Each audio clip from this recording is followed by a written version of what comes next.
Hi hello welcome to post 316. నేను మీ మురళీ రాపల్లి. మిథున్ రెడ్డి గారిని అక్రమ లిక్కర్ కేసులో ఆధారాలు లేకుండా అరెస్ట్ చేసి రిమాండ్కి పంపించిన విషయం మనందరికీ తెలిసిందే. అయితే దీంట్లో వాస్తవాలు కోర్టు జడ్జి గారు తెరవాలి కాబట్టి ఇంకా అతను కేవలం నిందితుడిగానే ఉన్నాడు, ఆధారాలు ఏమి లేవు. అయితే ఈ క్రమంలో ఆయన్ని రిమాండ్కు తరలించారు కదా, రాజమండ్రి సెంట్రల్ జైల్లో పెట్టారు. రిమాండ్కి తరలించినప్పుడు ఆయనకి కోర్టు కొన్ని వెసులుబాట్లు ఇచ్చింది. అతనికి ఫుడ్ ఇంటి నుంచే రావాలి, వాకింగ్ షూస్ ఇవ్వాలి, కమోడ్తో కూడినటువంటి సెల్ ఇవ్వాలి, ఇలా కొన్ని అతనికి ఫేవర్ గా కొన్ని వెసులుబాట్లు కల్పించింది కోర్టు. ఎందుకంటే తన ఆరోగ్య రీత్యా, తన హెల్త్ రీత్యా ఆలోచించి. అయితే ఈ క్రమంలోనే పెద్దిరెడ్డి గారు అక్కడ ఒక ఇల్లు తీసుకున్నారు, అక్కడ ఫుడ్ ప్రిపేర్ చేసి ఇంటి భోజనం ఆయనకి తీసుకెళ్తూ ఉన్నారు.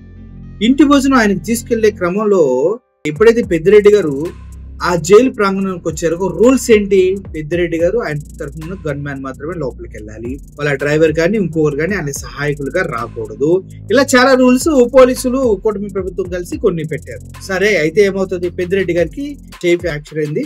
ఆ తర్వాత తన వెయిట్లు తనపైన మోయలేడు, ఏదైనా ఎక్కువసేపు పట్టుకోలేడు. అటువంటి సిచ్యువేషన్ లో పెద్దిరెడ్డి ఉన్నాడు. ఇప్పుడు ఆ పెద్దిరెడ్డి గారు మిథున్ రెడ్డికి భోజనం తీసుకెళ్తూ ఉన్న క్రమంలో అవి మోసే అంత ఆయనకి లేదు స్ట్రెంత్. దానికోసం అనేసి జైలు లోపలికి వెళ్ళిన తర్వాత వాళ్ళ గన్ మ్యాన్ పెద్దిరెడ్డి గారి దగ్గర నుంచి అవి పట్టుకొని వెళ్తూ ఉన్నాడు. అంటే ఏంటి, జైలు లోపల అంటే పూర్తి సెక్యూరిటీతో కూడినటువంటి పెద్ద పెద్ద వాల్స్ కలిగినటువంటి ఒక జైలు. ఆ జైలు లోపలికి వచ్చిన తర్వాత పెద్దిరెడ్డి గారి గన్ మ్యాన్ ఆ భోజనం తాలూకా క్యారియర్ పట్టుకొని లోపలికి వెళ్ళడం జరిగింది. అక్కడ ఇంకో విషయాన్ని కూడా మనం గమనించినట్లయితే, పెద్దిరెడ్డి అక్కడ జైలు దగ్గర నిలబడి ఉంటే వాళ్ళ గన్ మ్యాన్ తీసుకొచ్చి చైర్ వేస్తూ ఉంటే ఆ చైర్ కూడా తీసేయమని పోలీసులు సైగ చేసి మీరు చూసే ఉంటారు గతంలో వీడియో. లేదంటే ఒకసారి నా దగ్గర వీడియో దొరికితే మీకు ప్లే చేస్తాను, చూడండి.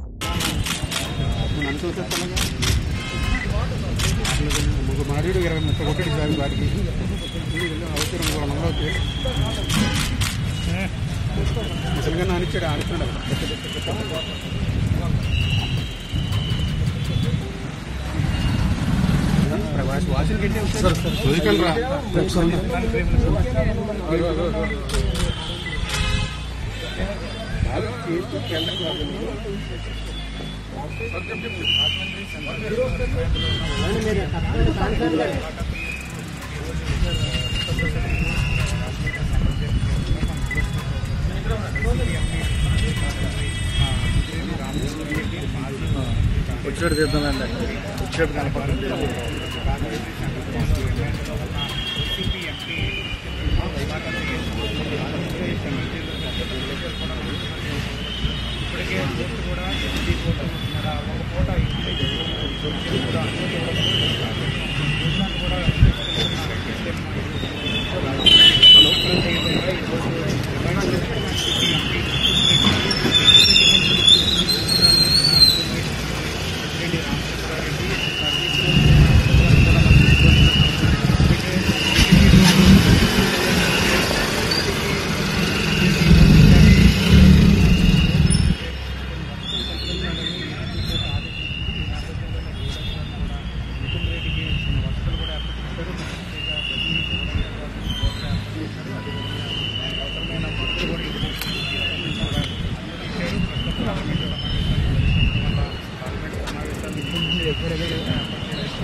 చూసారు కదా, ఇలా అవమానించడంతో పాటు ఇప్పుడు పెద్దిరెడ్డి గన్ మ్యాన్ ఎవరైతే ఉన్నారో వాడు ఫుడ్ మోసుకెళ్ళిన తర్వాత మిథున్ రెడ్డి తిన్నాడు, ఆ తర్వాత అది క్యారియర్ పట్టుకుని వెళ్ళాడు. ఇప్పుడే వచ్చింది అసలు ప్రాబ్లం. పెద్దిరెడ్డి గన్ మ్యాన్ ఆ క్యారియర్స్ ఎందుకు మోసాడు, పెద్దిరెడ్డితోనే మోయించాలి కదా అని ఈగో ఫీల్ అయ్యారు. ఆల్రెడీ కోర్టు ఇచ్చినటువంటి కొన్ని గైడ్ లైన్స్ ఫాలో అవ్వక తప్పదు.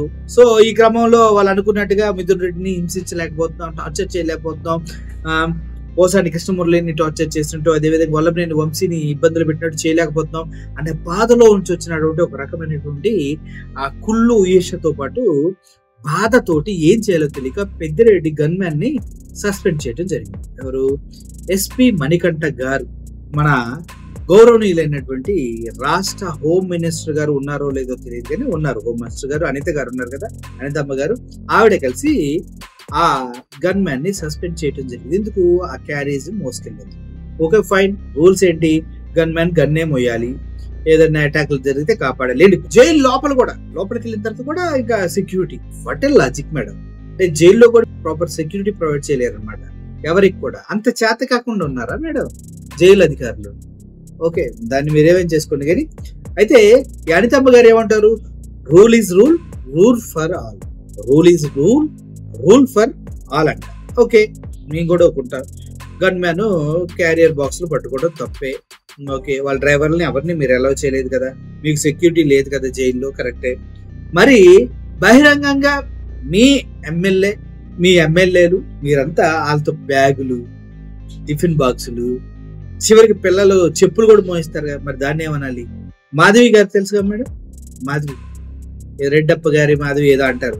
ఆవిడ గన్మెన్, ఆవిడ హ్యాండ్ బ్యాగ్ ఎలా మోస్తున్నాడు చూడండి, ఈ ఫోటోలు చూపిస్తాను ఎలా మోస్తున్నాడు చూడండి అని. ఈవిడ కన్ను కొడుతుంది, ఆయన మోస్తాడు. అలా లైన్లు పడి లైన్ క్లియర్ అయిపోయింది చూడండి, అలా మోస్తున్నాడే. మరి ఆయన కూడా సస్పెండ్ చేశారా మేడం? గతంలోనే దీనిపైన కంప్లైంట్ చేయడం జరిగింది. బయట చూసారు కదా, సస్పెండ్ చేశారా? ఎందుకు చేయరు? మీకు ఒక రూలు, బయట వాళ్ళకి ఒక రూలా? అంతే విధంగా ఇక్కడ మీరు కూడా మేడం, మీ వెనక గన్మ్యాన్ ఏం మోస్తున్నాడు? మీ వెనక గన్మ్యాన్ ఏం మోస్తున్నాడు మేడం? ఆ రెడ్ బ్యాగ్ ఏంటి? ఆ గన్మ్యాన్ ఈయన.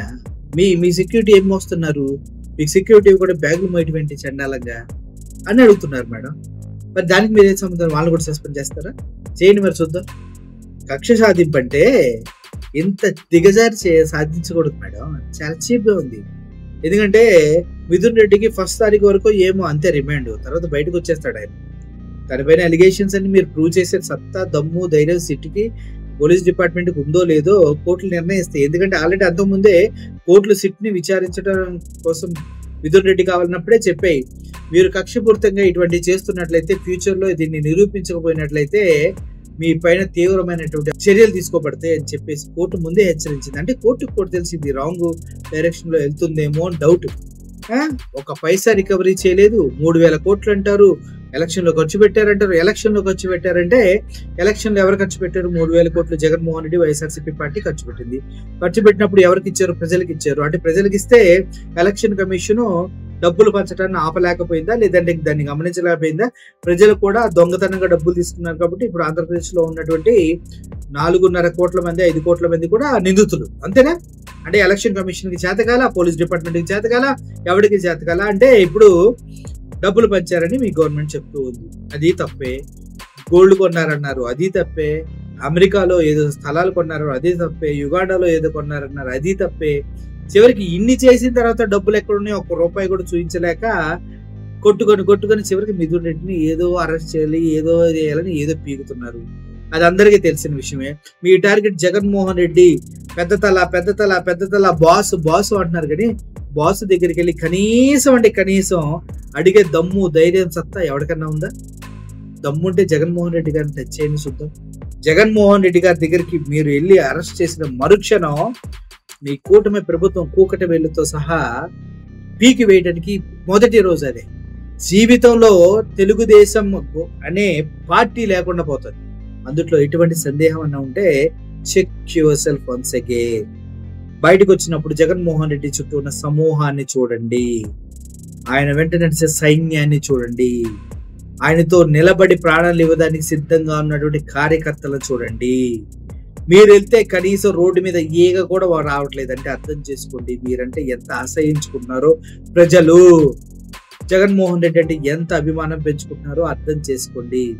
ఏదో పులివెందుల ఎమ్మెల్యే అని మాట్లాడతాం కాదు. పులివెందుల ఎమ్మెల్యే మాట్లాడితే ఇప్పటి వరకు ఏ ఒక్క పార్టీ నుంచి ఏ ఒక్క నాయకుడైనా వచ్చి జగన్మోహన్ రెడ్డి మాట్లాడింది ఇది తప్పని ఆధారాలతో కౌంటర్ చేయలేని దీన స్థితిలో ఉన్నటువంటి కూటమి టీడీపీ గవర్నమెంట్ల గురించి ఒక్కసారి ఆలోచించండి.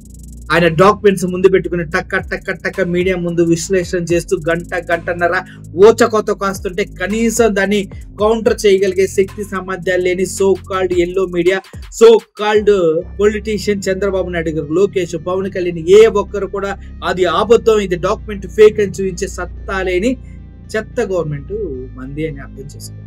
క్యారేజీలు మోసారు అది ఇదని చెప్పి ఇబ్బందులు పెడుతూ ఉన్నారు కదా. చెవిరెడ్డి భాస్కర్ రెడ్డి గన్మ్యాన్ కూడా అలాగే తీసుకెళ్లి యూనిఫామ్ లేకుండా రా అని చెప్పేసి ఒక గన్మ్యాన్ కొట్టేసి వాడితో ఫేక్ సంతకాలు పెట్టించుకొని మళ్ళీ ఇంకో గన్మ్యాన్ కొడటానికి ట్రై చేస్తే వాడు ఎస్పీకి డైరెక్ట్ గా లెటర్ రాసిన సందర్భాలు మేము మర్చిపోతాం అనుకుంటున్నారా, లేదంటే ప్రజలకి మేము గుర్తు చేయలేమనుకుంటున్నారా? మరి అలా అయితే యూనిఫామ్ లో ఉన్న గన్ మ్యాన్ కొట్టినటువంటి పోలీస్ ఆఫీసర్స్ ని ఏం చేయాలి? దొంగ సంతకాలు పెట్టమని ప్రెజర్ చేసిన వాళ్ళని ఏం చేయాలి? దొంగ సంతకాలు కాదు, ఎలక్షన్ టైంలో వైఎస్ఆర్సీపీ నాయకుల్ని దాచేసి దాడులు చేస్తుంటే చూస్తూ ఉన్న పోలీసు ఆఫీసర్ని ఏం చేయాలి చెప్పండి? ఇటు అన్ని రాష్ట్రాల్లో అన్ని ప్రాంతాల్లో పోలీసులు బాగానే ఉన్నారు, కానీ మన ఆంధ్రప్రదేశ్లోనే పోలీసు వ్యవస్థకి కొమ్ములు వచ్చాయో తోకలు పెరిగాయో తెలియదు, రోడ్డు మీద కొడుతూ ఉన్నారు, ఇష్టానుసారంగా బిహేవ్ చేస్తూ ఉన్నారు, అక్రమ కేసులు పెడుతూ ఉన్నారు. ఎన్నిటిని సుప్రీంకోర్టు హైకోర్టు చూస్తూనే ఉన్నాయి, గట్టిగా వార్నింగ్ ఇస్తున్నా కూడా ఇంకా సిగ్గు రాకుండా ఇట్లాంటి పనులే చేస్తుంది. చూద్దాం ఏం జరుగుతుందో future. Thank you for watching this video. Murali సైనిగా, థ్యాంక్ యూ సో మచ్.